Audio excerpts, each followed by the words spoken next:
Divide 858 by 6 in long division method. 6 times 1 is 6. On subtracting, we get 2. So now this 2 is less than 6.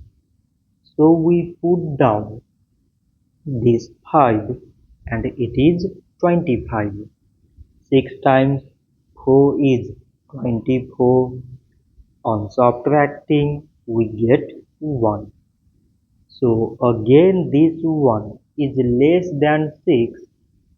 So we put down this 8 and it is 18.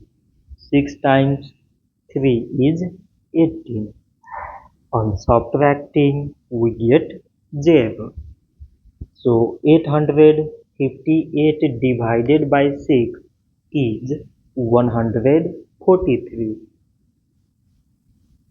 So this much for today and thanks for watching.